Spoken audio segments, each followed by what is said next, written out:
வணக்கம். மற்றொரு மக்கள் சேவை நிகழ்ச்சியூடாக உங்கள் அனைவரையும் சந்திப்பதில் மகிழ்ச்சி. வழமை போன்றே ஒவ்வொரு ஞாயிற்றுக்கிழமையும் காலை வேளையில் மக்களுக்கு தேவையான, நீங்கள் தெரிந்து கொள்ள வேண்டிய, உங்களுக்கு தெரிந்திருக்க வேண்டிய பல முக்கியமான விடயங்கள் தொடர்பில் உங்கள் முன் கலந்துரையாடுகின்ற ஒரு முக்கியமான நிகழ்ச்சியாக நாங்கள் மக்கள் சேவை நிகழ்ச்சியை வடிவமைத்திருக்கிறோம். எனவே கடந்த காலங்களில் மக்களுக்கு அவ்வப்போது தாக்கம் செலுத்துகின்ற பிரச்சனைகள் தொடர்பில் நாங்கள் விரிவாக அந்தந்த தரப்புகளை கொண்டு வந்து விரிவான விளக்கங்களை வழங்கியிருக்கிறோம். அதே போல இன்றைய தினமும் மக்களுக்கு மிக பெரும் தாக்கத்தை ஏற்படுத்தியிருக்கின்ற ஒரு முக்கியமான விடயம் தொடர்பில் நாங்கள் பேசுவதற்கு தயாராக இருக்கிறோம். மிக பெரும் பாதிப்பு என்று சொல்கின்ற போது பலரும் யோகித்திருக்கலாம். ஆம், மின்சார கட்டணம் தொடர்பான விடயம்தான் இப்போது இலங்கையை பொறுத்தவரைக்கும் பொதுமக்களுக்கு பெரும் தாக்கத்தை ஏற்படுத்தியிருக்கின்ற ஒரு பிரதானமான பிரச்சனையாக இருக்கிறது. எனவே இந்த மின்சார கட்டண அதிகரிப்பு தொடர்பான விடயத்தில் இப்போது இலங்கை பொது பயன்பாடுகள் ஆணைக்குழுவுக்கும் அதே போல மின்சார சபைக்கும் பாரிய ஒரு இழுபறி பிரச்சனை இருக்கின்ற இந்த காலப்பகுதியில் எவ்வாறோ இலங்கை மின்சார சபை தன்னுடைய இந்த மின் கட்டண அதிகரிப்பை இப்போது அமல்படுத்தியிருக்கிறது. மீண்டும் ஒரு முறை 66 வீதத்தினால் மின் கட்டணம் அதிகரித்திருக்கிறது. எனவே இவ்வாறு அதிகரிக்கப்பட்ட மின் கட்டணம் எந்தெந்த முறையில் அமல்படுத்தப்பட போவதற்கான விடயங்கள் குறித்து தெளிவுபடுத்துவதற்காகவும் அதே போல இந்த மின் கட்டணம் தொடர்பான விடயத்தை குறைப்பதற்கு கையாள வேண்டிய மாற்று வழிகள் தொடர்பாக உங்களுக்கு மிகச்சிறந்த ஒரு அறிவை வழங்குவதற்காகவும் இன்றைய தினமும் முக்கியமான ஒருவரை நாங்கள் நிகழ்ச்சிக்கு அழைத்து வந்திருக்கிறோம். அவர் வேறு யாருமல்ல, உங்களுக்கு பரிச்சயமானவர். ஏற்கனவே நிகழ்ச்சியில் தொடர்பாக பல விடயங்கள் நாங்கள் பேசியிருக்கின்றோம். இலங்கை பொது பயன்பாடுகள் ஆணைக்குழுவின் மின் பரிசோதகர் பிரிவினுடைய பிரதி பணிப்பாளர் சிவனேசராஜா கிருஷ்ணா ஆனந்த் இருந்திருக்கிறார். வணக்கம். வணக்கம். ஆமாம், நாங்கள் முதலில் ஆரம்பத்திலேயே கூறியிருந்தேன், இந்த இலங்கை பொது பயன்பாடுகள் ஆணைக்குழுவுக்கு மின்சார சபைக்குரிய பிரச்சனை தொடர்பில் நாங்கள் பேசலாம். முதலில் இலங்கை பொது பயன்பாடுகள் ஆணைக்குழு தற்போது எப்படியான செயற்பாடுகளை மேற்கொண்டு வருகிறது, அதனுடைய செயற்பாடுகள் இப்போது எப்படி இருக்கிறது? நன்றி. இலங்கை பொது பயன்பாடுகள் ஆணைக்குழுவானது 2009ஆம் ஆண்டு பொது பயன்பாடுகள் ஆணைக்குழுவின் 35வது சட்டத்தின் கீழ் உருவாக்கப்பட்ட ஒரு ஆணைக்குழு. மின்சாரம், நீர்வளங்கள் மற்றும் வடிகாலமைப்பு மற்றும் கனிய வளங்களான 3 துறைகளை சம்பந்தப்பட்ட ஒழுங்குறுத்துகை அல்லது ஆங்கிலத்தில் நாங்கள் ரெகுலேஷன்ஸ் என்று சொல்லுவோம். அந்த ஒழுங்குறுத்துகை நடவடிக்கைகள் நடத்தி வருகிறது. மின்சாரத்துறையை பார்த்தீங்கன்னு சொன்னால் மின்சார பாதுகாப்பு, மின்சார கட்டணம் மற்றும் மின்சார தொழில்நுட்பம் சம்பந்தப்பட்ட இந்த 3 விதமான ஒழுங்குறுத்துகை நடவடிக்கைகள் நடத்தி வருகிறது. 2009ஆம் ஆண்டு எங்களுக்கு இந்த மின்சாரத்துறை சம்பந்தப்பட்ட, நாங்கள் 2002ஆம் ஆண்டு உருவாக்கப்பட்ட நிறுவனமாக இருந்தாலும் 2009ஆம் ஆண்டு மின்சார சட்டம், எலக்ட்ரிசிட்டி ஆக்ட் என்ற ஆங்கிலத்தில் சொல்லுவோம், 20ஆம் இலக்கத்துக்குரிய மின்சார சட்டத்தின் வழியாகத்தான் எங்களுக்கு இந்த மின்சாரத்துறை சம்பந்தப்பட்ட ஒழுங்குறுத்துகை நடவடிக்கைகளை செய்யக்கூடிய அனுமதி எங்களுக்கு வழங்கப்பட்டுள்ளது. இப்போது தான் முக்கியமான கேள்வி, உங்களுக்கும் இலங்கை மின்சார சபைக்கும் அப்படி என்னதான் பிரச்சனை? அதாவது உங்களுக்கு இருக்கின்ற பிரச்சனை ஒருபுறம் இருக்க, உங்கள் இருவருக்கும் இருக்கிற பிரச்சனையில் மக்கள் இங்கே எப்படி முடிவு வரும், என்ன முடிவு வரும் என்று காத்திருக்க எப்போதுமே பாதகமான முடிவு தான் வருகிறது. இருந்தாலும் என்ன பிரச்சனை உங்கள் இரு தரப்புக்கும் இடையில்?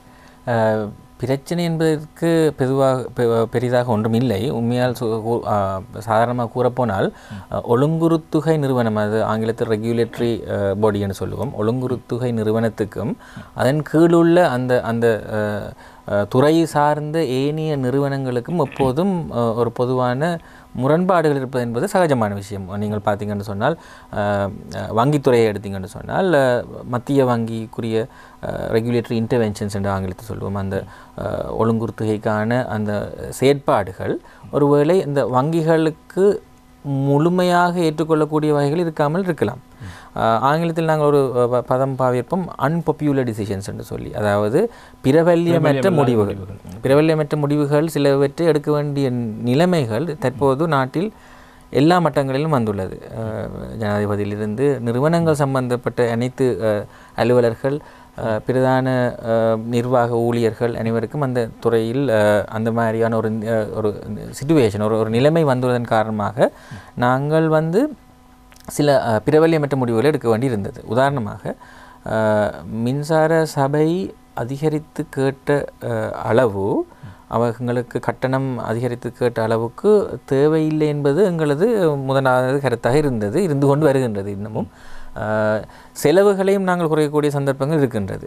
இப்போ பார்த்தோம்னு சொன்னால் நாங்கள் நாட்டு மக்களுக்குரிய வருமானத்தில் தான் எங்களது சம்பளம், நானும் ஒரு அரசு ஊழியர் என்ற வகையில் எங்களுக்குரிய செலவுகளை மட்டுப்படுத்த வேண்டிய நிலைமைகளில் நாங்கள் இருந்து கொண்டிருக்கோம். தற்பொழுது பார்த்தோம்னு சொன்னால் நான் எல்லா அரசாங்க நிறுவனங்களையும் காணக்கூடிய ஒரு முக்கியமான விஷயம், அந்த அரசாங்க நிறுவனங்களுக்குரிய வழங்கப்பட்ட வாகனங்கள் அதுகளை பாவிப்பது எல்லாம் தற்போது அநேகமான ஊழியர்கள் குறைத்துள்ளார்கள். ஆகவே அந்த அப்படியான செலவினங்களை மேலதிகமாக குறைப்பதன் மூலமாக மின்சார சபையினால் எதிர்பார்க்கப்பட்ட மின் கட்டண அதிகரிப்பை விட குறைவான அளவில் அங்கீகரிப்பதன் மூலமாக அதை மக்களுக்கு ஏற்ற வகையில் கொடுக்கக்கூடிய ஒரு தருணம் இருந்தாலும் தற்பொழுது இந்த மின்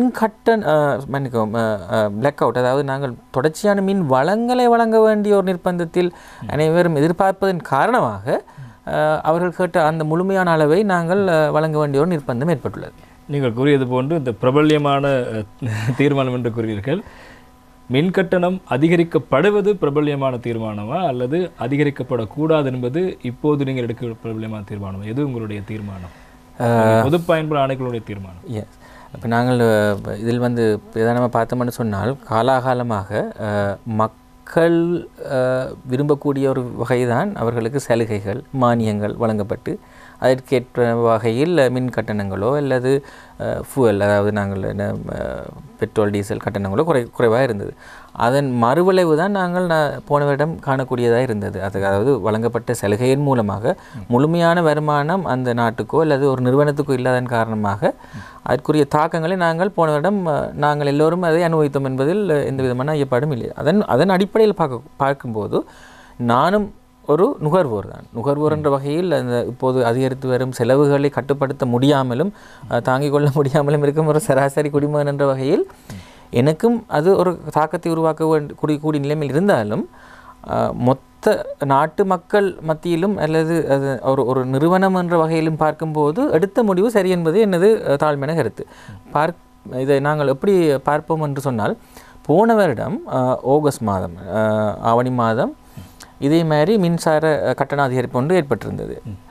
கிட்டத்தட்ட 80 வீதமான மின்சார அதிகரிப்பு, 77% மின்சார கட்டண அதிகரிப்பின் மூலமாக மின் கட்டணங்கள் அதிகரித்திருந்தன் காரணமாக மின்சார பாவனை கணிசமான அளவில் குறைவாக உள்ளது. இப்போ நாங்கள் கடந்த 6 மாதத்துக்குள் அதை பரீட்சித்து பார்த்த அளவில் 12% அளவு ஏற்கனவே பாவனையில் உள்ள நுகர்வோர் குறைவாக பாவித்து வருகின்றனர். அதாவது மொத்த பாவனை 12% குறைந்துள்ளது. இதற்கு பாவனை குறைவு என்பதை விட மின் துண்டிப்பும் ஒரு காரணமாக இருந்திருக்கலாம். மின் துண்டிப்பு அந்த அளவையும் நாங்கள் கணித்துத்தான் இந்த 12% என்றதை நாங்கள் கணித்துள்ளோம். அதாவது அந்த மின் துண்டிப்புக்கான நீங்கள் சரியாக சொன்னீர்கள், மின் துண்டிப்பின் மூலமாக உற்பத்தி, அதாவது நாங்கள் சொல்லுவோம் அன்சர்வ்டு எனர்ஜி என்று சொல்லி, அந்த மின் துண்டிப்பு மூலமாக நாங்கள் வழங்க முடியாமல் இருக்கிற அந்த சக்தியையும் கழித்து பார்க்கும்போது சராசரியாக மக்கள் பாவிக்கக்கூடிய அளவிலிருந்து 12% குறைவாக இருக்கின்றது. அது மின் கட்டணம் அதிகரிப்பின் மூலமாக நிச்சயமாக. ஆகவே மக்கள் சாதாரணமாக நீங்கள் பார்ப்போம்னு சொன்னால், அதாவது நாங்கள் சொல்லும் அந்த ஒரு பாவனையை கவனமாக பாவிப்போம் என்றதற்கான காரணத்தை பொதுமக்கள் சில இடங்களில் தெரிந்து கொண்டாலும் அதை கரிசனமாக நடத்துவதில்லை என்பது என்ற தாழ்மையான கருத்து. காரணம் என்ன சொன்னால், அந்த கட்டணங்கள் நாங்கள் வழங்கக்கூடிய அளவில் தான் இருக்கின்றது என்பதன் காரணமாக இப்போ சும்மா சராசரியாக பார்த்தோம்னு சொன்னால் ஒரு லைட்டை சுவிட்ச் ஆன் பண்ணிவிட்டு அடுத்த ரூமுக்கு போய் 1/2 மணி நேரத்துக்கோ திருப்பி வருவாங்க. பட் அதை ஆஃப் பண்ணிட்டு போவோம் என்று சொல்லி யோசிக்கக்கூடிய சந்தர்ப்பம் குறைவு. ஆனால் இப்படி அதிகரிப்பின் மூலமாக தாங்கள் பாவிக்கும் அளவினை மிகவும் சிரத்தையாக பாவிப்பார்கள் என்பதில் எந்த ஐயமில்லை. இதுவும் நாங்களும் அதைத்தான் செய்து கொண்டிருக்கிறோம். இப்போது ஒரு அறையிலிருந்து இன்னொரு அறைக்கு செல்லும் போது மின் விசிறியோ மின் விளக்குகளையோ அணைத்து கொண்டு தான் திருப்பி வரும்போது தான் பாவிக்கின்றோம். அது இன்னமும் அதிகரிப்பும் என்பதன் காரணமாக எனது கணிப்பு என்னென்னு சொன்னால், இன்னமும் மின்சார நுகர்வு குறையும், அதன் மூலமாக சாதகமான பின்விளைவுகள் எதிர்காலத்தில் வரும் என்பது எனது கணிப்பாக. கடந்த ஆகஸ்ட் முதல் இப்போது வரை 6 மாதங்களில் கிட்டத்தட்ட 12% மின் பாவனை குறைவடைந்திருக்கிறது. இப்போது 66% அதிகரிப்பு. இதன் காரணமாக இன்னும் குறையலாம். மின் பாவனை இப்போது குறைகின்ற போது மின் கட்டணத்தில் மாற்றங்கள் வருமா குறையுமா என்பது நேரடியான கேள்வி. அதாவது இப்போது பாவனை அதிகரிக்கிறது, கேள்வி அதிகரிக்கிறது, அதன் காரணமாக அதற்கேற்ற உற்பத்திகளை செய்வதற்கான செலவீனம் அதிகம் என்பதுதான் இப்போது மின்சார சபை கூறுகின்ற பிரதானமான காரணம். இப்போது அதனுடைய பாவனை குறைந்து கொண்டு வருகிறது. அப்படி என்றால் உற்பத்திக்கான உற்பத்தி அளவு குறைகிறது. அப்படி என்றால் மின் கட்டணம் குறைய வாய்ப்பு இருக்கிறது. நிச்சயமாக. எப்படி பார்த்தோம்னு சொன்னால், இப்போ மொத்தமாக உற்பத்தி கொள்ளளவும் இலங்கையில் 4300 மெகாவாட்ஸ் இருக்கின்றது. அதில் கிட்டத்தட்ட 1300 மெகாவாட்ஸுக்குரியது மீள் புத்தாக்கத்திலையும், மிச்சம் 3000 மரபு வழியான, அதாவது நாங்கள் சொல்லுவோம் ஃபோசில் ஃபியூவல், மற்றது என்ன சொல்கிறது ஹெவி ஃபியூவல், அப்படியான நிலத்திலிருந்து அகழ்ந்தெடுக்கக்கூடிய ஆயில் அல்லது பெட்ரோலிய பொருட்கள் மூலமாக உற்பத்தி செய்கின்றது. இப்போ நாங்கள் விலைகளை பார்த்தோம்னு சொன்னால் பெட்ரோலியத்தால் உற்பத்தி செய்யக்கூடிய ஒரு மின்சார அலகை பார்த்தோம்னு சொன்னால் கிட்டத்தட்ட டீசல் மூலமாக உற்பத்தி செய்யக்கூடியது வந்து 150 ரூபாய் ஒரு அலகுக்கான விலை 150 ரூபாய். அதே நேரத்தில் ஆக குறைவாக இருக்கின்றது நீர் வளங்கள் மூலமாக, சாதாரண நீர் மூலமாக 3 ரூபாய், 150 அங்கே இருக்குது 3 ரூபாய். அதே நேரத்தில் ரினியூவபிள் எனர்ஜி மீள் புத்தாக்க சக்தி மூலமாக உருவாக்கப்படக்கூடியது வந்து 20 ரூபாய். இப்போ பார்த்தீங்கன்னு சொன்னால் மக்கள் விலை அதிகரிப்பின் மூலமாக பாவனையை குறைத்து வர வேண்டிய ஒரு நிர்பந்தத்துக்குள் உட்செல்லப்பட்டிருக்கிறாங்க என்று சொன்னால் இப்போத்திய நிலைமை காரணமாகவும் பொருளாதார சிக்கல்கள் காரணமாகவும் விலை சுட்டிகள் விலை மட்டங்கள் அதிகரிப்பதன் காரணமாகும். அதன் மூலமாக பார்க்கும்போது நீங்கள் ஏற்கனவே சொன்னது போல் 12 வீதமாக கடந்த 6 மாதத்தில் ஏற்பட்டுள்ள குறைவு மேலும் குறையும் என்று எங்களது கணிப்பு இருக்கின்றது. கிட்டத்தட்ட ஒரு 20% மொத்தமாக 20% அளவுக்கு குறையும். அப்படி குறையும் போது நீங்கள் பார்த்தீங்கன்னு சொன்னால் மொத்தமான உற்பத்தி நிச்சயமாக, அதாவது கேள்வி மக்கள்றது கேள்வி குறையும் போது உற்பத்திக்கான தேவையும் குறையும்.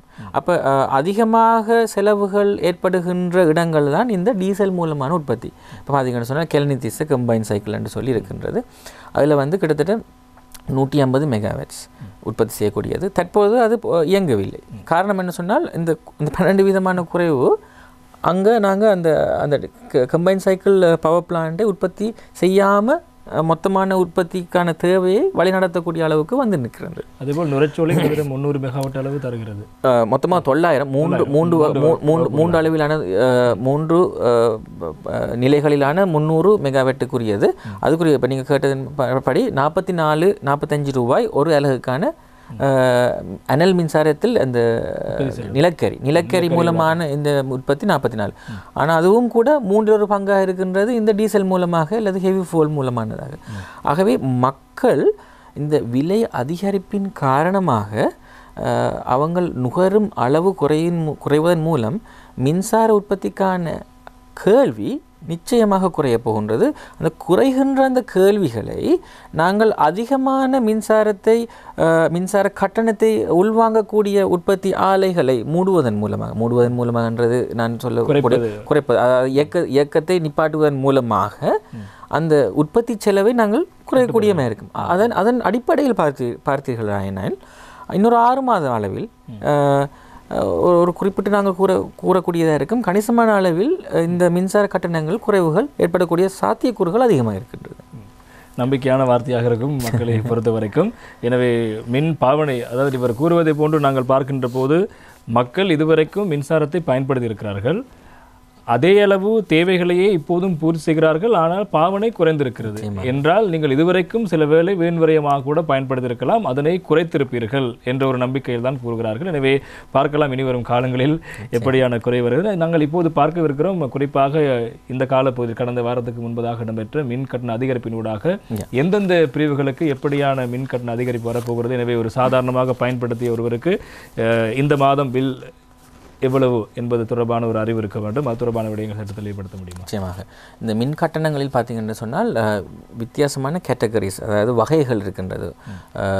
டொமெஸ்டிக்னு சொல்லும், அதாவது வீட்டு மனைசார் கட்டண அளவு, சமய சார்பான கட்டண அளவு முறைகள், கைத்தொழில் முறைமையானது, பொதுவான நோக்குகள், அதாவது கொமர்ஷியல் பில்டிங்ஸ்னு சொல்லுவோம் நாங்கள், வணிகத்துறை சம்பந்தப்பட்ட அப்படி பல கட்டண முறைகள் இருக்கிறது. பிரதானமாக நாங்கள் அனைவரும் மனைசார் சம்பந்தப்பட்ட கட்டண அதிகரிப்பை கொஞ்சம் இன்ட்ரெஸ்டிங், அதாவது அக்கறையாக இருப்பதன் காரணமாக முதலாவது நான் கூற விளைகின்றேன்.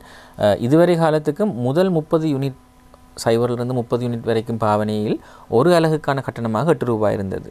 இப்போது அது 30 ரூபாயாக அதிகரிக்கின்றது. கிட்டத்தட்ட 375 வீதம், கிட்டத்தட்ட 400 வீதம், 4 மடங்கு என்று நாங்கள் சொல்லலாம். அந்நேரத்தில் 31 60 ரெண்டாவது கேட்டகரி, அதாவது அதே வெனைசார் டொமெஸ்டிக்கில் அடுத்த பிளாக்கில் இருக்கிறார்கள். 10 ரூபாய் இருந்தது வந்து 37 ரூபாயாக அதிகரிக்கின்றது. கிட்டத்தட்ட அதுவும் ஒரு 350 வீதம் அதிகரிப்பு. இவர்களுடைய இது ஒரு அலகுக்கான கட்டணம். இவர்களுக்குரிய மொத்தமான அந்த ஃபிக்ஸ் சார்ஜ்னு சொல்லக்கூடிய அந்த வழங்கப்பட்ட இணைப்புக்கான ஒரு கட்டணமாக மாதம் 120 ரூபாய் இருந்தது 400 ரூபாயாகவும், 240 ரூபாய் இருந்தது 550 ரூபாயாகவும் அதிகரிக்கிறது. கிட்டத்தட்ட சரளமாக சொன்னால் 60 யூனிட் வரைக்கும் பாவிக்கக்கூடிய ஒரு சாதாரண நுகர்வோருக்கு சுமார் 300 மடங்கு வீதம் மன்னிக்கும் 3 to 4 மடங்குகளுக்கு இடையில். உதாரணத்துக்கு அவங்களது கட்டணம் வந்து 200 ரூபாயாக இருக்கும் என்று சொன்னால் தற்பொழுது நாங்கள் ஒரு 700க்கும் 800 ரூபாய்க்கும் இடையிலான ஒரு கட்டண சிட்டையை எதிர்பார்க்கலாம்.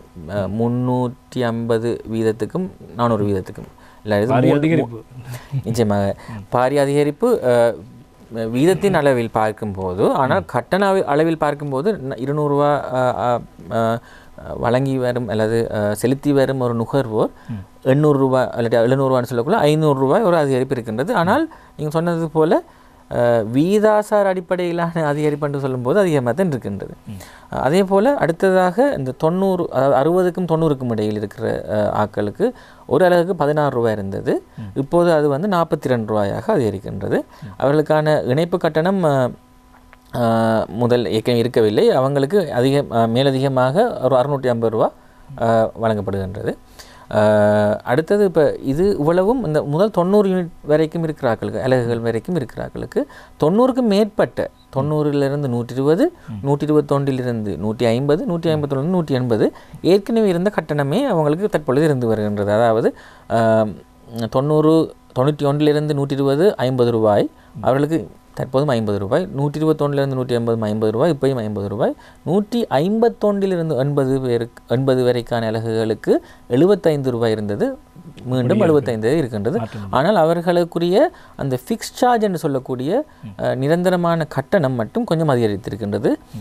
960 ரூபாயாக இருந்தது, அதாவது 90க்கும் 150க்கும் இடையில் 960 ரூபாய் இருந்த கட்டணம் 1500 ரூபாயாகவும், 150க்கு மேற்பட்டு 180 வரைக்கும் இருந்தவர்களுக்கு 1500 இருந்தது, 2000 ரூபாயும் அதிகரிக்கின்றது.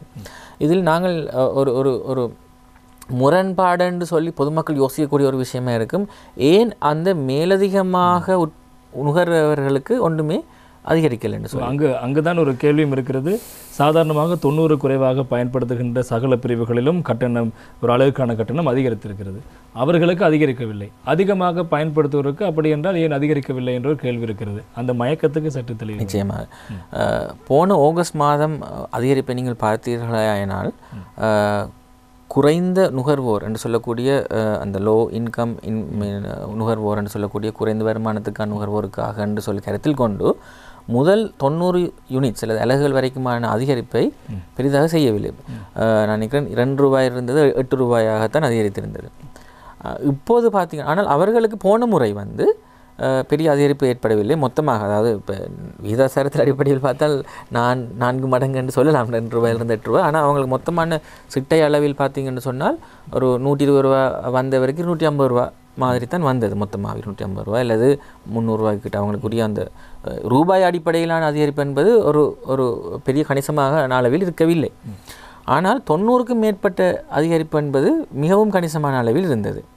90க்கும் மேற்பட்ட நுகர்வோர் அவர்கள் நுகர்வும் காரணம் வந்து பொருளாதார அடிப்படையில் அவர்கள் பிரபல்யமாக இருக்கக்கூடிய சந்தர்ப்பத்தாலும் அவர்களால் பேமெண்ட்ஸ் அதாவது வளங்கள் கூட கட்டணங்களை செலுத்தக்கூடியதன் காரணமாகவும் அதிகமான அதிகரிப்பு இருந்தது. தற்பொழுது அவர்களது அந்த 90க்கும் மேற்பட்ட அலகுகளில் அதிகரிப்பு செலுத்தாமல் குறைந்த அலகில் உள்ளவர்களுக்கு அதிகரிப்பு கணிசமான அளவில் இருந்தாலும் அந்த குறைந்த அளவிலான அதிகரிப்பு குறைந்த அளவு நுகர்வோர் மட்டுமின்றி அதிகளவாக நுகர்வோருக்கும் அது செல்லுபடியாகும். என்ன சொன்னால் எல்லாருமே பூஜ்ஜியத்திலிருந்து தான் அவர்களது நுகர்வை ஆரம்பிக்க வேண்டும். அதன் காரணமாக இந்த அதிகரிப்பு குறைந்த வருமானம் உள்ளவர்களை நேரடியாக பாதித்தாலும் அதிகமாக நுகர்வோரையும் மீண்டும் பாதிப்பு செலுத்தத்தான் போகின்றது. மேலதிகமாக முக்கியமான ஒரு தகவல், தற்பொழுது பொது பயன்பாடுகள் ஆணைக்குழு கருத்தில் வைத்து கொண்டுள்ளது கட்டண வகைகளில். நான் சொன்னேன் கட்டண தீர்வைகள் பகுதி சார் மற்றது அவர்களது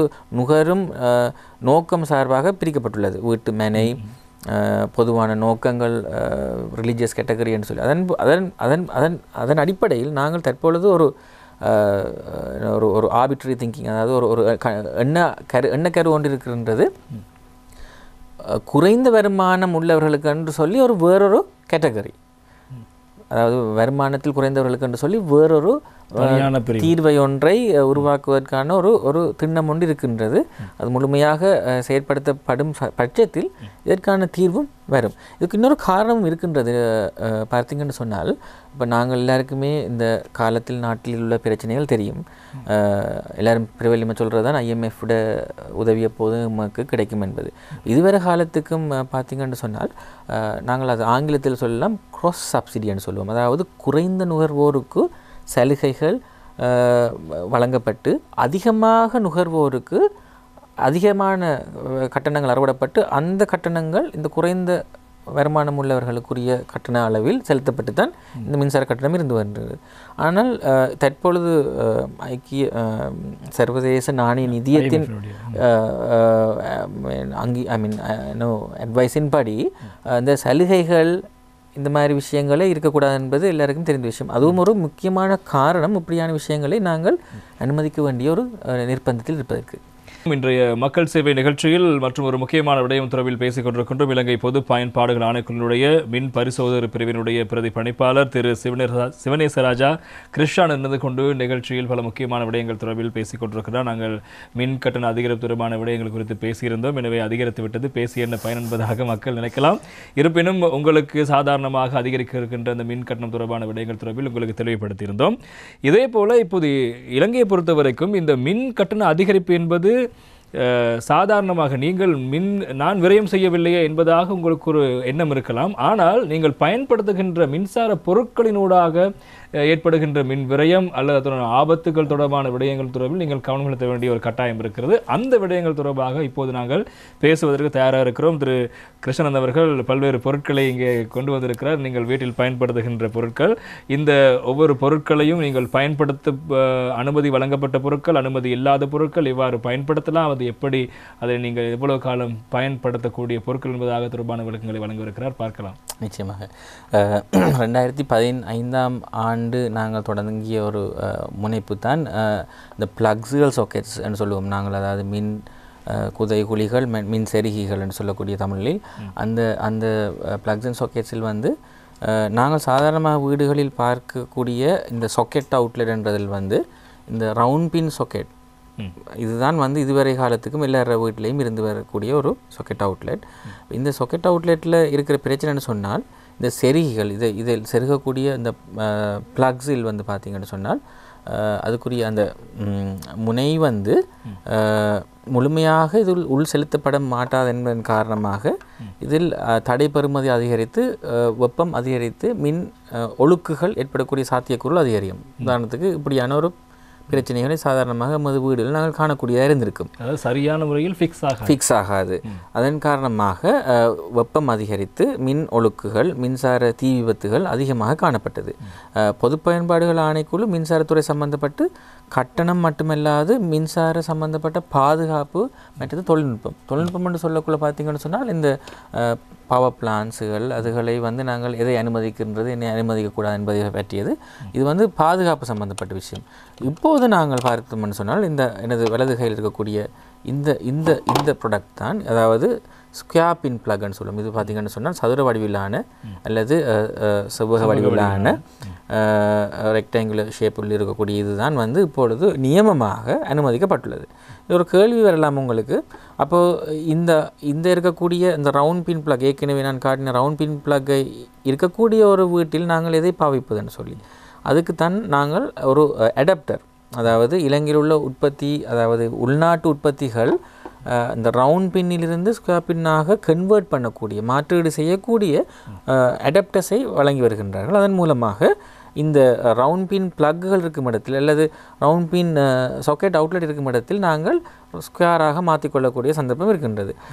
இதுக்கு இன்னொரு முக்கியமான விஷயம் வந்து இந்த மின்சார மரணங்கள், மின்சார ஒழுக்குகள், மின்சார தாக்கங்கள் வந்து அதிகரிக்கக்கூடிய இன்னொரு காரணம் வந்து இந்த நாங்கள் சொல்லுவோம் எக்ஸ்டென்ஷன் கோட் அல்லது இந்த ட்ரெய்லர் சாக்கெட்ஸ். இதில் பார்த்திங்கன்னு சொன்னால், அதோடு நான் இதையும் காட்டு விரைகின்றேன். இந்த ரெண்டு ப்ராடக்ட்லையும் பார்த்திங்கன்னு சொன்னால் இந்த முனை துவாரங்களை பார்த்திங்கன்னு சொன்னால் அதை சொல்வது யூனிவர்சல் துவாரங்கள், அதாவது எந்த விதமான ஒரு செருகையும் நாங்கள் இதில் போடலாம். இதன் காரணமாக மின்சார தாக்கங்கள் வந்து மிகவும் அதிகரித்து காணப்பட்டதன் காரணமாக நாங்கள் 2018ஆம் ஆண்டு அமைச்சரவை தீர்மானத்திற்கு கீழ் இந்த பொருட்களை நாங்கள் நிராகரித்து அல்லது தடை செய்து இலங்கையில் இருக்கக்கூடிய ஒரே ஒரு நியமமாக இந்த ஸ்குவாப்பின் பிளக்கையை நாங்கள் இனிவரும் காலங்கள் தற்போது 2019 இதே ஒரு நியமமாக ஸ்குவாப்பின் பிளக்கை மட்டுமே நாங்கள் நியமமாக பாய்த்து வரக்கூடிய மாதிரி சட்டத்தை அறிமுகம் படுத்தியிருந்தோம். நீங்கள் கூறியது போன்று இந்த மல்டிப்ளக்னு சொல்வார்கள் அல்லது இந்த இது பயன்பாட்டுக்கு தடை செய்யப்பட்டுள்ளது. இப்போ இது எக்ஸ்டென்ஷன் கோடில் நீட்டாக இருக்கலாம் அல்லது வட்டமாக இருக்கலாம். இருக்க வேண்டிய ஒரே இது வந்து இந்த ஸ்கொயர் ஷேப்பில் இருக்கக்கூடிய எக்ஸ்டென்ஷன் கோட்ஸ். இப்போ நான் இரண்டு வகையான சரிகளையும் பயன்படுத்தக்கூடிய வகையில் இருக்கக்கூடியது முழுமையாக அனுமதியை அற்றதாக அல்லது நிராகரிக்கப்பட்டதாக இருக்கின்றது. இதில் பார்த்தீங்கன்னா எந்த விதமான மின்சரிகளை நாங்கள் இதில் பொருத்தலாம். அப்படி இல்லாமல் தனியாக இந்த ஸ்கொயர் பிளக்குகளை மட்டுமே பொருத்தக்கூடிய இப்போ இதே எக்ஸ்டென்ஷன் கோடில் ஸ்கொயர் பின்னுகள் மட்டுமே இருக்கக்கூடிய மாதிரி இருக்கும் என்று சொன்னால் அது அனுமதிக்கப்பட்டுள்ளது. இலங்கையில் உள்ள உள்நாட்டு வர்த்தகர்கள் அனைவருமே இந்த சட்டத்தை அறிந்து அதுக்கேற்ற மாதிரி நடந்து வருகின்றார்கள். சில இடங்களில் கசிவுகள் இருந்தாலும் கூட நாங்கள் அதை நுகர்வோர் அதிகார சபையின் உதவியுடன் நேரடியாக சென்று அவர்களுக்கு அறிவுறுத்தல் மூலமாக இந்த மின்சார மரணங்கள் அல்லது தாக்கங்கள் ஏற்படுத்தக்கூடிய அந்த முறைகேடான சாக்கெட் மற்றது பிளக்ஸுகள் மற்றது எக்ஸ்டென்ஷன் கோடுகளை நாங்கள் நிறுத்தி வருகின்றோம். இது ஒரு முக்கியமானது. அதே நேரத்தில் இன்னொரு விஷயம் இருக்கின்றது என்ன சொன்னால் மின்சார மின்னியலாளர்கள், அதாவது எலக்ட்ரீஷியன்ஸ்னு சொல்லுவோம். இலங்கையில் இருக்கக்கூடிய எலக்ட்ரீஷியன்ஸ் கிட்டத்தட்ட 40,000 பேர் இருக்கிறாங்க. அந்த 40,000 எலக்ட்ரீஷியன்ஸுக்கும் இலங்கையில் ஒரு லைசன்ஸோ அவங்களுக்கு ஒரு அங்கீகாரம் இல்லை. அந்த அங்கீகாரம் வழங்கக்கூடிய அளவில் அவங்களுக்கு இப்போ டிரைவிங் லைசன்ஸ் இருந்தால் தானே நாங்கள் வாகனம் ஓடலாம். அதுபோல் அவர்களுக்கு ஒரு லைசன்ஸ் உரிமம் ஒன்றை வழங்கி அதன் மூலமாக உள்நாட்டில் மட்டுமல்ல வெளிநாட்டிலும் அவங்களுக்குரிய வேலைவாய்ப்பு வெளிநாட்டு வருமானத்தை அதிகரிக்கக்கூடிய முறைமையில் நாங்கள் அவர்களுக்கு அந்த ஒரு பயிற்சி பட்டறையையும் இலவசமான கல்வி வழங்குதல், அதாவது ஆங்கிலத்தில் NVQ3 சொல்லுவோம், நேஷனல் வொகேஷனல் குவாலிஃபிகேஷன், தேசிய தொழில்சார் தகைமைகள். அந்த தகைமைகளை நாங்கள் 3ஆம் நிலை கல்விசார் ஆணைக்குழுவுடன் இணைந்து இலவசமாக வழங்கி வருகின்றோம். நேரடியாக எமது காசில் வெளிநாட்டு USAIDன்னு சொல்லக்கூடிய நிறுவனத்தின் அனுசரணையுடன் நாங்கள் ஒருங்கிணைந்து அவர்களுக்கு வழங்கி வருகின்றோம். எதிர்காலத்தில் இதன் தாக்கம் எவ்வாறு உள்ளது என்று சொன்னால் மத்திய கிழக்கு நாடுகளில் செல்லக்கூடிய ஊழியர்கள், நமது உள்நாட்டு இலங்கையில் இருக்கக்கூடிய ஊழியர்கள் ஆங்கிலத்தில் ஜெனரல் ஒர்க்கர்ஸ் அல்லது சாதாரணமான ஒரு ஊழியர்களாகவே செல்கின்றனர். அவர்களுக்கு வயரிங் தெரிந்தாலும் வேறு எதுவும் தெரிந்திருந்தாலும் அவங்களே ஒரு ஸ்கில்டு ஒர்க்கர்ஸாக கணக்கெடுப்பது இல்லை. அதுக்கு காரணம் என்ன சொன்னால் இலங்கையில் அதற்கான சரியான சட்ட வரைவு முறை இல்லை, சரியான ஒரு நெறிப்படுத்தப்பட்ட ஒரு முறைமை இல்லைன்னு காரணமாக அவங்களுக்கு அங்கீகாரம் இல்லை. அவங்களால் உதாரணத்துக்கு ஒரு எலக்ட்ரிஷியனால் வந்து ஒரு நாளைக்கு $10 இல்லாட்டியும் 10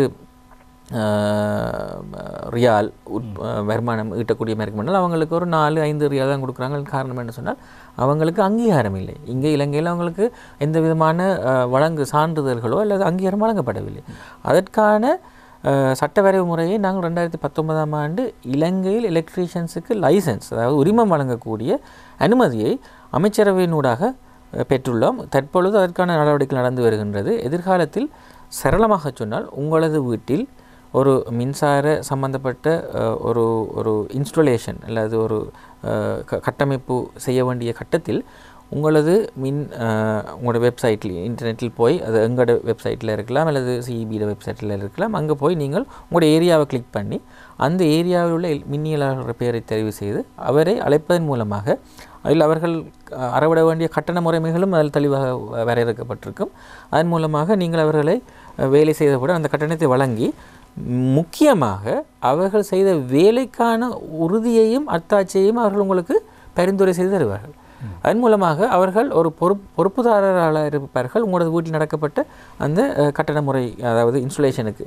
மேலும் அவர்களுக்கு வெளிநாட்டு வாய்ப்பின் மூலமாக உள்நாட்டு வருமானம் அந்நிய செலவை ஈட்டக்கூடிய அதிகரிப்பும் இதன் மூலமாக இருக்கின்றது. இது ரெண்டுமே நான் கூறிய அந்த சாக்கெட்ஸ், பிளக்ஸ் மற்றும் மின்னியலாளருக்கான முறைகள் பிரதானமாக நாங்கள் பார்க்கின்றோம் பொது பயன்பாடுகள் ஆணைக்குழுவின் பாதுகாப்பு சம்பந்தப்பட்ட ஒழுங்குறுத்துகை நடவடிக்கைகள் ஆகிருக்கின்றது.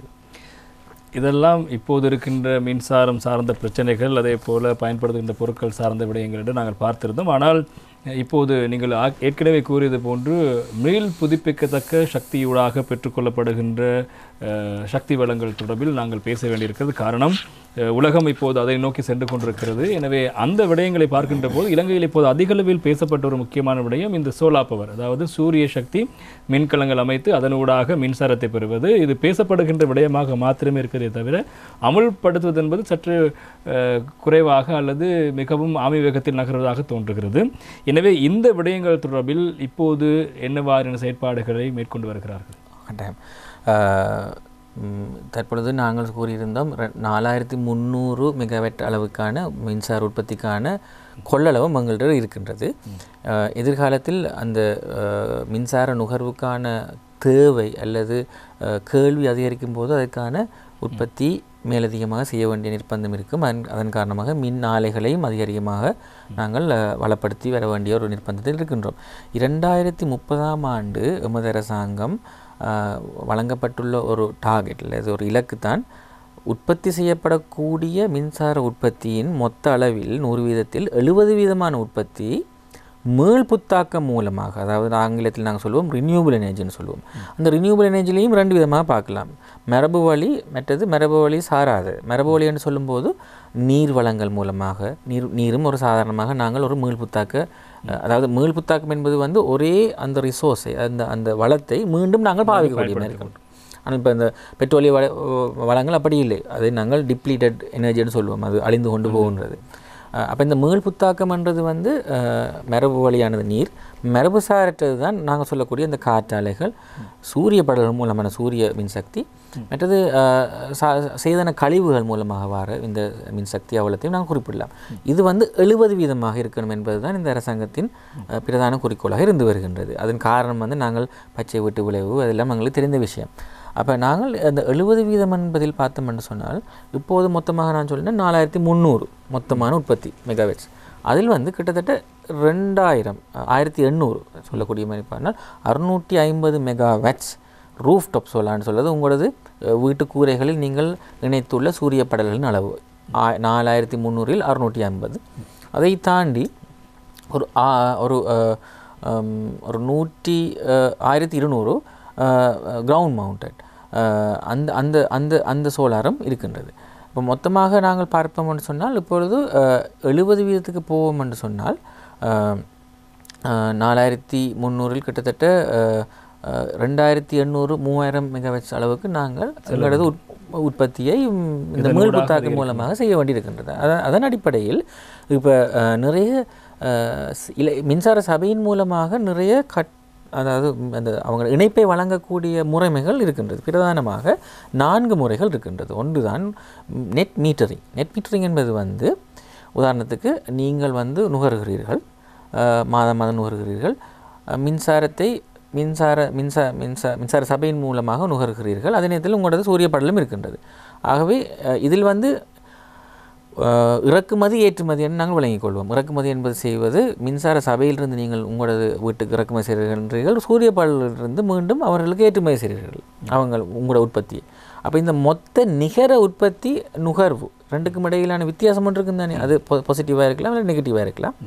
அது ஒவ்வொரு மாதமும் கொண்டு செல்லப்படும். உதாரணத்துக்கு நீங்கள் 1000 உற்பத்தி செய்திருக்கிறீர்கள், 900 நுகர்ந்திருக்கிறீர்கள் என்று சொன்னால் 100 நிகரமாக அதிகமாக உற்பத்தி செய்திருக்கிறீர்கள். அது அடுத்த மாதத்திற்கு கொண்டு செல்லப்படும். 100 யூனிட்ஸ் நீங்கள் அடுத்த மாதத்துக்கு பாசிட்டிவாக கொண்டு போவீர்கள். இது நெட் மீட்டரிங். நெட் அக்கவுண்டிங் என்பது இதே விடயத்தை அந்த 100ஐ அடுத்த மாதத்துக்கு கொண்டு போகாமல் 100க்குரிய காசை நீங்கள் பெற்றுக்கொள்வீர்கள். அந்த 100க்குரிய காசை எப்படி பெற்றுக்கொள்வோம்னு சொன்னால் உங்களுக்கும் மின்சார சபைக்கும் இடையில் ஒரு 20 வருடத்துக்கான ஒரு அக்ரிமெண்ட், ஒரு உடன்பாடு ஒன்று வரும்.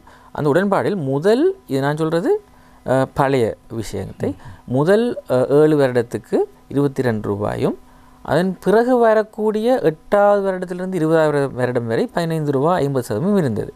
தற்பொழுது அது 37 ரூபாய். அது 7 வருடம் இல்லை, தொடர்ச்சியாக முதலாவது ஆண்டிலிருந்து 20 வருடங்களுக்கு ஒரே வகையான விலை வழங்கல். ஒரு யூனிட்டுக்கு 37 ரூபாய் அவங்க உங்களுக்கு தருவாங்க. அப்போ நீங்கள் 100 யூனிட்டை அதிகமாக உற்பத்தி செய்திருப்பீர்கள் சொன்னால் 3700 ரூபா உங்களுக்கு கையில் கிடைக்கும்.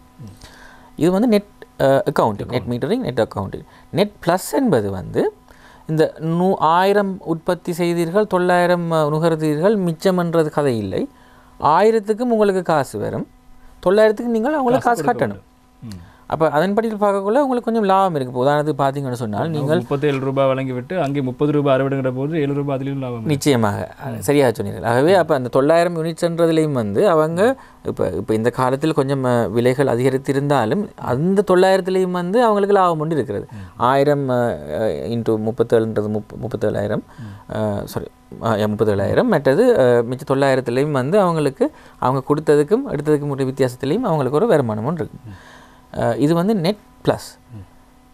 புதிதாக இன்னொரு கட்டண முறை ஒன்று அறிமுகப்படுத்தப்பட்டிருக்கிறது நெட் ப்ளஸ் ப்ளஸ்ன்னு சொல்லி. அதாவது உங்களோடது இப்போ நாங்கள் வீட்டில் மின்சார கட்டமைப்பை பார்த்தோம்னு சொன்னால் எல்லாருக்கும் தெரிந்திருக்கும் சிங்கிள் ஃபேஸ் 3 ஃபேஸ்ன்னு சொல்லுவோம். சிங்கிள் ஃபேஸ் 30 ampere, அதாவது ஒரு ஃபேஸ் ரெண்டுக்குள்ளே ஒரு லைவ் கனெக்ஷனும் ஒரு நியூட்ரலும் இருக்கும். அதுக்கு 30 ampere தான் மேக்ஸிமம் அவங்களுக்கு வழங்கப்பட்டுள்ள கட்டண முறை. அது சொல்கிறது ஆங்கிலத்தில் நாங்கள் கான்ட்ராக்ட் டிமாண்டுன்னு சொல்லுவோம். அந்த 30 ampere சிங்கிள் ஃபேஸ் உள்ள ஒருத்தருக்கு அதிகபட்சமாக 5 கிலோவாட் மின் கொள்ளளவும் உள்ள சூரிய படலையை பொருத்தலாம். அதில் ஒரு லிமிட்டேஷன் ஒன்று இருக்குது. அப்போ உங்களோட வீடு நல்ல பெரிய வீடாக இருக்குன்னு சொல்லிக்கொள்வோமே.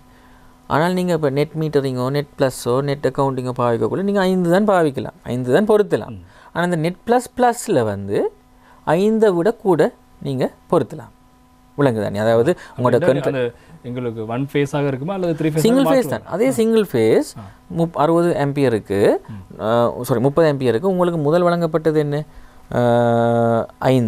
5 தான். அந்த முதல் 3 நான் சொன்னேன் தான், net meter net plus net அக்கௌண்டிங்குள்ளே உங்களோட அந்த கான்ட்ராக்ட் டிமாண்ட் இவ்வளவுத்துக்குள்ளே தான் நீங்கள் மட்டுப்படுத்தப்பட்டிருக்கு. உங்களோட கனெக்ஷனை பொறுத்து சிங்கிள் ஃபேஸ் 60னா 30னா உங்களுக்கு 5 தான். என்ன தான் நீங்கள் இடம் இருந்தாலும் உங்களுக்கு 5 தான். ஆனால் அந்த நெட் ப்ளஸில் 5 விட நீங்கள் அதிகமாக பொருத்தலாம். ஆனால் அதில் ஒரு லிமிட்டேஷன் இருக்கிறது. இல்லாட்டி எல்லாருமே அதுக்கே போயிடுவாங்க. அதில் மட்டுப்படுத்தப்பட்டிருக்குன்னு சொன்னால் நெட் ப்ளஸில் உங்களுக்கு அந்த நுகர்வு விளங்குதான். இப்போ நாங்கள் net metering net accounting net ப்ளஸ்லாம் சொன்னோம், நீங்கள் நுகர்வீங்க, நீங்கள் மற்றது ஏற்றுமதி செய்வீங்க, இறக்குமதி செய்வீங்க, ரெண்டுமே இருந்தது. இதில் இந்த இறக்குமதி செய்கிறதோ நுகர்வோ இல்லை, தனியாக ஏற்றுமதி மட்டும். முழுமையாக கிட்டத்தட்ட நீங்கள் ஒரு மின் ஆலை என்று யோசிச்சு கொள்ளலாம். அதாவது ஒரு வீடு ஒரு மின் ஆலை நீங்கள் அதுக்குள்ளே நுகர்ற வேலைகள் இருக்காது. அதை நாங்கள் ஆங்கிலத்தில் ஒரு அழகான பதம் இருக்கிறது. ப்ரொடியூசர்ஸ் என்பது உற்பத்தியாளர்கள், கன்சியூமர்ஸ் என்பது நுகர்வோர். இந்த ரெண்டும் நடக்கிற இடத்துல நாங்கள் ப்ரொசியூமர்ஸ் என்ற ஒரு வசனம் பாய்ப்போம். ப்ரொடக்ஷன் ப்ளஸ் கன்சம்ஷன் ரெண்டும், அதாவது ப்ரொசியூமர்ஸ். முதல் 3 கேட்டகரிஸ்லேயும் ரெண்டும் இருக்கின்றது. இந்த 4வது கேட்டகரியில் தனியாக ப்ரொடக்ஷன் மட்டும்தான் இருக்கிறது, கன்சம்ஷன் இல்லை. அப்போ அதில் பார்த்தீங்கன்னு சொன்னால் அந்த கேட்டகரிக்கு கொஞ்சம் விலை அதிகம். அவர்களுக்கு 37 ரூபா தான் இருக்கின்றது. ஆனால் அதில் ஒரு சின்ன விஷயம், அதில் ஒரு மட்டுப்படுத்தப்பட்ட விஷயம் இருக்கிறது. அவங்க 500 கிலோவாட்ஸையும் விட அவங்க அதிகமாக உற்பத்தி செய்கிற சந்தர்ப்பத்தில் அதே 37 குறைவாக உற்பத்தி செய்கிற சந்தர்ப்பத்தில் 37 ரூபாயும், அதை விட அதிகமாக உற்பத்தி செய்கிற சந்தர்ப்பத்தில் 35 ரூபாய் 50%. அதாவது அவங்களோட அந்த உற்பத்தி கொள்ளளவும் இருக்குது தானே, அதிகமாக உற்பத்தி செய்யக்குள்ள அவங்களுக்கு 35 ரூபா 50%. குறைந்த 500 கிலோவாட்ன்றது ஒரு கணிசமான அளவு. நாங்கள் 3 ஃபேஸ் 60லேயே நாங்கள் அதிகமாக 42 தான் போகலாம். அதே மாதிரி 12-13 மடங்கு வீடுகளுக்குரிய உற்பத்தி என்று யோசிங்களேன். அதில் 37 ரூபாய் இப்போ மெட்டாக்களுக்கு 37 ரூபா தான் கொடுக்குறோம். இவங்களுக்கு 37 ரூபா 500 விட குறைவாக இருந்தது. 500 கிலோவாட்ஸ் உற்பத்தியை விட அதே மாதிரி கூட இருக்க மாட்டேன், ஒரு சின்ன ஒரு குறைவு. என்ன சொன்னால் அவங்களோட அதை சொல்ல அவங்க என்ன எக்கனாமிஸ் ஆஃப் ஸ்கேல்ஸ்ன்னு சொல்லுவோம். பொருளாதாரத்தில் நாங்கள் அதிகமாக உற்பத்தி செய்யக்குள்ள அவங்களுக்கு கொஞ்சம் குறைவாக கொடுத்து, ஆனால் அவங்களுக்கு வருமானம் அதிகமாக தான் வரும்.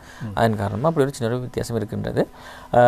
நாங்கள் இப்போ இந்த விலை பட்டியல் அதிகரித்த என்ற விஷயத்திலையும் கூட நாங்கள் 70% அந்த டார்கெட்டுக்கு போகிறதையும் தாண்டி பொதுமக்கள் இந்த தங்களது விலை பட்டியலுக்கான அந்த அழுத்தத்தை குறைப்பதற்காகவும் எதிர்வரும் காலங்களில் இந்த மின்சார படல்கள் மூலமாக தங்களது உற்பத்தியை அல்லது நுகர்வை அதிகரிப்பதன் மூலமாக மின்சார சபை மூலமாகவோ அல்லது மின் கட்டமைப்பில் தாங்கள் தங்கியிருக்கக்கூடிய அந்த டிபெண்டன்சி அல்லது தங்கியிருக்கக்கூடிய அந்த முறைமையை குறைத்து ஒரு சுயாதீனமான வாழ்க்கைக்கு செல்லக்கூடிய ஒரு நெறிமுறை இருக்கின்றது.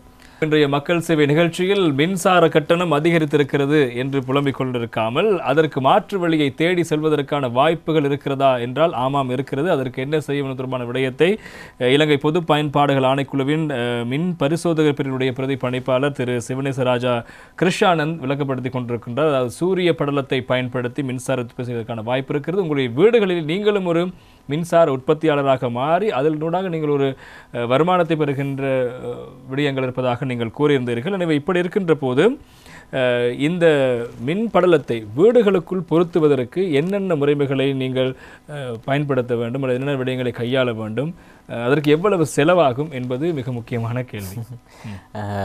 இப்போ நான் ஏற்கனவே குறிப்பிட்டிருந்தது போல் சிங்கிள் ஃபேஸ் 3 ஃபேஸ் என்று ரெண்டு இருக்கிறது. சிங்கிள் ஃபேஸில் வந்து சிங்கிள் ஃபேஸ் 30, 3 ஃபேஸ் 30, 3 ஃபேஸ் 60 என்று இருக்கிறது. நாங்கள் சாதாரணமாக வீடுகள் சரளமாக பார்த்தோம்னு சொன்னால் சிங்கிள் ஃபேஸ் 30 ஆம்பியர் தான் இருக்க போது. அதில் வந்து அதிகபட்சமாக கான்ட்ராக்ட் டிமாண்ட்னு சொல்லுவோம் ஆங்கிலத்தில் 5 கிலோவாட்ஸ் வரைக்கும் மின்சார படல்கள் சூரிய படல்களை நாங்கள் பொருத்தலாம். ஒரு சூரிய படல் 350 வாட்ஸ்லிருந்து 540 வாட்ஸ் வரைக்குமான வித்தியாசமான கொள்ளளவத்திலிருந்து இருக்கின்றது. அதன் அடிப்படையில் 5 கிலோவாட்ஸ் வரைக்கும் நாங்கள் பொருத்தலாம். இப்போ ஒரு சாதாரணமான ஒரு பொதுவான ஒரு கணிப்பு இருக்கின்றது. ஒரு கிலோவாட் சூரிய படல் மூலமாக ஒரு நாளைக்கு 4 அலகுகள், அதாவது ஒரு நாளைக்கு 4 அலகுகள் உற்பத்தி செய்யலாம். அலகுகள் என்று சொல்கிறது கிலோவாட் ஹவர்ஸ், அதைத்தான் நாங்கள் 4 யூனிட் என்று சொல்கிறோம். அப்போ 5 கிலோவாட் என்று சொல்லக்கூடிய ஒரு உற்பத்தி, அதாவது மின்சார படல் இருக்குமென்று சொன்னால், மின் படல்கள் இருக்குமென்று சொன்னால் 5 × 4 20 யூனிட்ஸ் ஒரு நாளைக்கு உற்பத்தி செய்யலாம். நான் சொல்கிறது வந்து நியமமாக மழை காலங்களில் அது குறையும், அதிக வெப்பமான சூரிய ஒளி உள்ள நாட்களில் அதிகரிக்கும். அவரேஜ் வந்து 20ஆக இருக்கும். அப்போ இந்த ஒரு மாதத்துக்கு 20 × 30 600 யூனிட்ஸ் வந்து உற்பத்தி செய்யக்கூடிய அளவு தான் இந்த 5 கிலோவாட்ஸ் என்ற ஒரு உற்பத்தி மின் படலம் உள்ள சூரிய படல் உள்ள ஒரு வீட்டில் நாங்கள் உற்பத்தி செய்யக்கூடியது. நாங்கள் சரி 600 யூனிட்ஸ்ன்றது பாவிக்கக்கூடிய ஒரு அளவை விட மிகவும் அதிகம் தான். ஆகவே மிச்சத்தை நாங்கள் ஒரு 100, 150 மிஞ்சி போனால் சில நேரத்தில் நல்லா பாவிக்கிற வீடுகளில் 180க்கு மேலே போகிறதும் சில நேரத்தில் குறைவாக இருக்கின்றோம். இப்போ மிச்சம் ஒரு 300, 400 யூனிட்ஸை வந்து நாங்கள் ஏற்றுமதி செய்யலாம். 37 ரூபாய் படி விற்பனை செய்யலாம், ஏற்றுமதி செய்யலாம். அதே நேரத்தில் இப்போ நான் என்ன சொல்கிறேன்னு சொன்னால், இந்த மின் படல்களை பொருத்தும் போது நாங்கள் கவனிக்க வேண்டிய முக்கியமான விடயங்கள் சிலது இருக்கின்றது. ஒன்று, மின் படல்களின்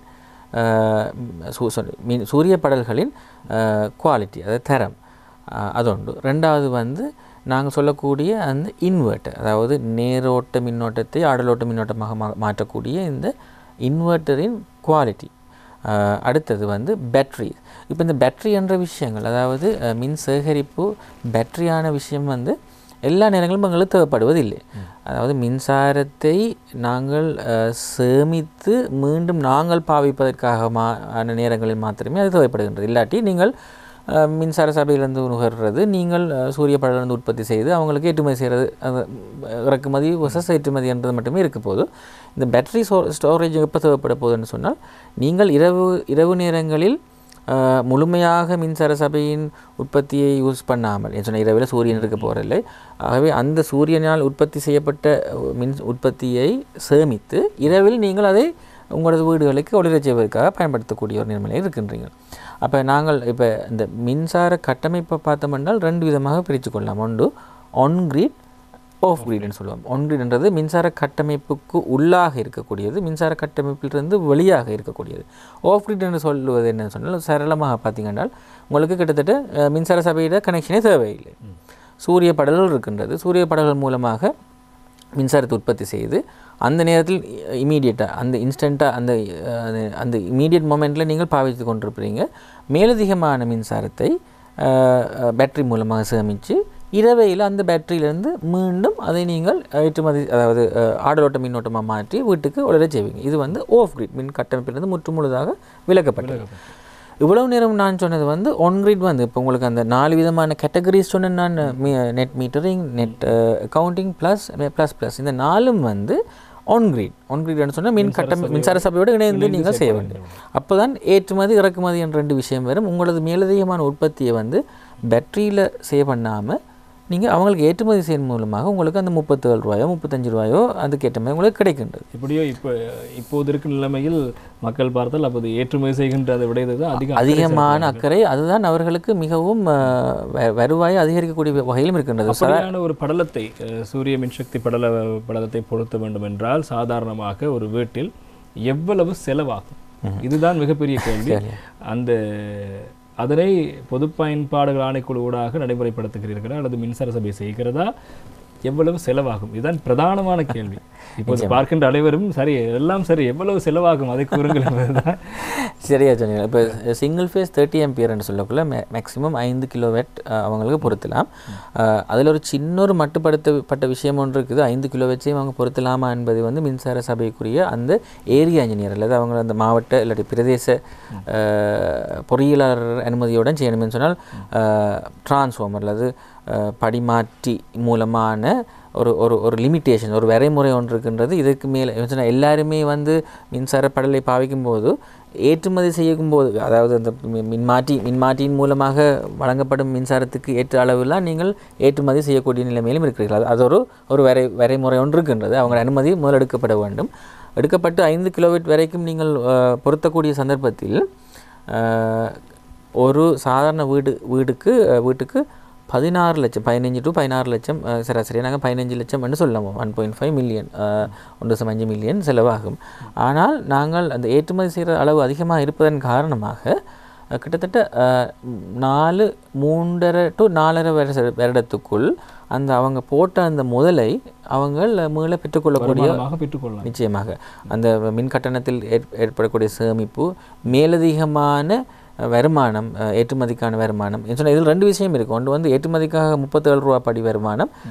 மின் பாவனையை பாவிக்கும் போதும் நீங்கள் வந்து சில நேரங்களில் மின்சார சபையின் மூலமாக வரும் மின்சாரத்தை துண்டித்து நீங்கள் பேட்டரி ஸ்டோரேஜ் இருக்குமென்று சொன்னால் அதன் மூலமாக உங்களது சூரிய படல் மூலமான மின்சார உற்பத்தியையே நீங்கள் பாவிக்க மூலமாகவும் அந்த கட்டண அளவையும் குறைச்சி கொள்ளலாம். அப்போ 2 வகையில் குறைப்பதன் மூலமாக கிட்டத்தட்ட ஒரு அதிகபட்சமாக 5 வருடம் என்று சொல்லுவோமே 5 வருடத்துக்குள் அவங்க போட்ட முதலை எடுத்துக்கொள்வார்கள். மிச்சமாக அந்த 20 வருடத்துக்குரிய கான்ட்ராக்ட் இருக்கும்போது இந்த 6வது வருடத்திலிருந்து 20வது வருடம் வரைக்கும் அவர்களுக்கு முழுமையாக லாபமே பெறப்படும் என்பதை முக்கியமாக இவ்வாறு நீங்கள் கூறுகின்றதை போன்று 5 kV என்று சொல்லப்படுகின்ற அளவீட்டை கொண்ட ஒரு மின்படலத்தை நாங்கள் பொருந்துகின்ற போது அதற்கான கால வரையறை இந்த அளவு காலம் அதனை பயன்படுத்தலாம் வாரண்டி அல்லது கேரண்டி என்று சொல்வார்கள் தருவார்களா? எந்த அளவு காலம் வரை பயன்படுத்துவதற்கான அஷூரன்ஸ் கொடுப்பாங்க?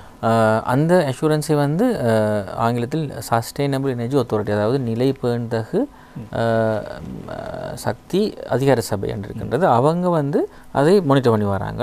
எப்படின்னு சொன்னால் ஒரு பேனலுக்கு வந்து 20 வருடம் கட்டாயம் அது இறக்குமதி செய்வதற்கு அந்த கடப்பாடு இருக்கின்றது. 20 வருடத்துக்கு அந்த பேனல் சூரிய படலுக்கு பொறுப்பு அளிக்க வேண்டியது. அதாவது ஏதாச்சும் டேமேஜ் வருமெண்ட் அதாவது கவலையினத்தால் வார விடயங்களுக்கு ஒன்றும் செய்யலாது சாதாரணமாக ஏற்படக்கூடிய வழுக்கள் மூலமாக 20 வருடத்துக்கு அவர்களுக்கு அந்த சூரிய படல்களுக்கும் ஒன்கிரிட் அதாவது ஆஃப் கிரிட் ஒன்கிரிட் என்று சொன்னேன். ஒன்கிரிட் சம்பந்தப்பட்ட கட்டமைப்புக்கு இன்வெர்ட்டர்ஸுக்கு வந்து சுமார் 10 வருடங்களுக்கு அனுமதி இருக்கின்றது. ஆஃப் கிரிட்டில் இருக்கிற ஒரு சின்ன ஒரு சேலஞ்ச் என்று சொன்னால் நான் உழவு நேரம் சொன்னேன் ஒன் கிரிட்டை பற்றி.